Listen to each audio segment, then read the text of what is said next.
खुलुमनाय जासिबाय आंनि नामा पबित्र हाज'वारि इनचार्ज बिअ सिडली बियो आंनि ब्रैथि खेब हाबा दिल्लीयाव थांनाय लोगो लोगो जोंनाव मोनसे गोसोआव ओरैबायदि थुलुंगानाय फैदों जायनि थाखाय जोङो दानि गभर्नमेन्ट बिटिआर गभर्नमेन्ट स्पेसियेलि सार ओएसडि भिक्टर नार्जारि खोमदाव बसुमतारी आरो डक्टर अजित बर'मोनखौ जोङो धन्यबाद होगोन आरो ओरैबायदि इन्सपायार जाबोदों जिहेतु द्वितीय पर्यायावबो माखासे थांनानै दङ दिल्लीयाव बिसोर फैयोबा आरो रासिन जाबावगोन खालि मोनसेल' खोथा माने गोसो जायोब्ला हायो आं बे मेसेज लानानै जोंना सारा बायद'मोना ओरैबायदि इन्सपायार जाबाय अन्तत चिरां डिस्ट्रिक्टआव सिडली ब्लकआ ओरैबायदि आवगाय बारायदों आरो आंहा नायल' जाल' माखासे सिआरसिफोर दं हेडमास्टारफोर दं बिराद माने इन्टारेस्टेड मटिभेटेड जाजोब्बाय आरो बेखौ आङो लांबाय थागोन आरो अनागत दिनाव निस्सय सरकारा जुदि जोंखौ माबा मोनसे मावनो थिनोबा वी आर रेडि आरो जों बिराद जयफुल मोनदों मोजां मोनदों आरो सानसे जों बिदि अन्धकाराव थाबाय थागौनो माबा मोनसे मोजां मावोसो समाजा जोंखौ आपनायगोन बा बे सिन्था धारनाय जों गोदान पद्धतिजों गोदान आगबारायलांगोन होननानै आं आसा खालामो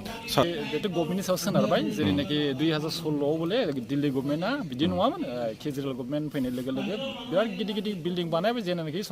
प्राइभेट स्कुलावबो हाया दा जोंनाव थाखा फैसानि खोथा दङ जा हयथ' जोंनाव बेबायदि दरखार जाथ'नो नङा जोङो गावखौनो गाव बिल्डिं बाहाय हिसाबैसो बाहायग्रोनांगोन गोसोनि बोलोजोंनो जों गावखौ बिल्डिं बायदि माबादो प्रसार खालामदो बयखौबो मटिभेट खालामदो एवारनेस खालामदो सानसे समाव बिल्डिं दरखार जानाय नङा आंनि साननाय आरो बे जिनिसा फैबाय मावखानांगोन मावबाय थायोबा निस्सय मोनसे मडेल बिटिसि जों बानायनो हागोन होननानै आं बिराद आसा खालामो बेयाव एक्सुवेलि जोङो 10 दिन थादोंमोन बे 10 दिन थानायाव माने बेयावहाय क्रिटिसिजम होननाय जिनिस गैया रावखौबो जे नों रोङा आं रोङा बिदि गावबा गाव डिउटि गावबा गाव मावो ओरैबायदि माने नुबोबाय माने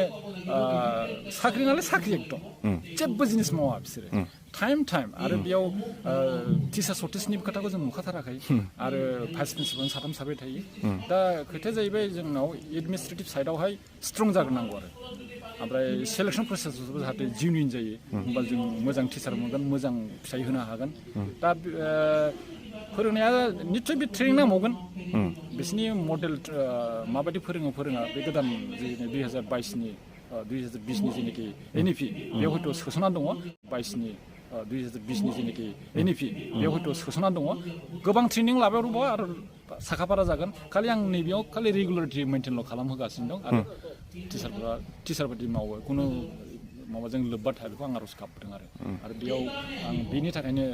लिंदों जाहाथे मटिभेसन फैयो एवारनेस फैयो आरो समाजखौ जाहाथे मोजां लामाजों लाङो मानोना शिक्षानो मोनसेल' अस्त्र जायनाखि आरो प्रमद बर' साराबो बे खोथाखौ बुंखादों जे इडुकेसन सिस्टेमा जुदि फेलर जायोबा समाजानो फेलरनो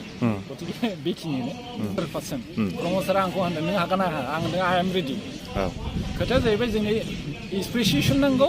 मटिभेसन नांगौ गभर्नमेन्टनिफ्राय हेल्प नांगौ बेखिनिल' जों हायो जों दंखाजोबो गासिबो माने जास्ट माइन्डसेटखौल' सोलायनांगौ मानसिनि माबा दंजोबो गासिबो एक्सट्रा मानसिथ' नङा दिल्लीनाबो बिसोरबो बे लेखा रोंनायानो गतिके जोंखौ इन्सपायार खालामनांगौ मटिभेसन खालामनांगौ बे ट्रेनिंखौ जों खालामबाय थानांगौ आरो उदालगुरि बाक्सायावबो खालामहैगोन जों थांगोन आरो बेनि थाखाय रेडि बे दिग्दिगि बिथांमोना आगबारायलांथों निस्सय आगबारायलाङोब्ला समाजाबो सानसे समाव बजबना लागोन मानो होननानै बुङोबा शिक्षा दावगायोबासो गासिबो दिग्दिगि दावगागोन आरो जोंखौ ओरैबायदि दस्रा डिस्ट्रिक्ट बा दस्रा जायगायाव जोंखौ जिबायदि नेग्लेक्ट आन्दलनखारि बा बेकवार्ड बा ट्राइबेल एरिया जों बेखौ सानसे समाव गैया खालामनो हागोन बेबायदि पद्धतिजों खालामनाङोब्ला आरो टिचारफोरानो मेइन समाजावहाय जायनाखि समाजनि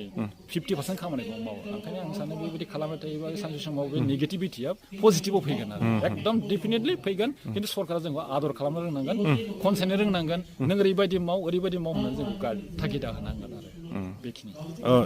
नैबे चिरां डिस्ट्रिक्टनि सिडली ब्लकल' टिचारफोरा ALPनि गासिबो फैजोबनाय हेडमास्टार टिचार आरो बेयाव आङो क'क्राझारनिफ्राय रिसर्स पार्सन हिसाबै लादों जोंनि बिनि डिस्ट्रिक्टनि नङा आं आदार डिस्ट्रिक्टनि रिसर्स पार्सनखौ लानानै फोरोंबोदों मानो होनना बुङोबा जोंनिखौ जों रावबो खोनासंनो गोसो गैयैलाय बिसोरो नेसनेल एवार्डनि गौतम देब शर्मा आरो सासे बिबि प्रसाद ब्रह्म क'क्राझारनि बिथाङाबो बिराद ससियेल एक्टिभिटिस खालामो आरो गथाय ट्रेनिङाव ओरै फाथाबारि सान्तिपुर बिराव खालामना बिसोर फैदों आं बिराद मोजां मोननाय आरो मोनसे लास्ट दंबावो आं बे जाहैबाय काजलगाव धालिगावआवहाय बेखौ आं खिन्थु जानुवारियावसो खालामगासिनो दा हाथ'नाय नङा समनि अभाब बेस्थ' मावबाय थागोन होननानै आं आसा खालामो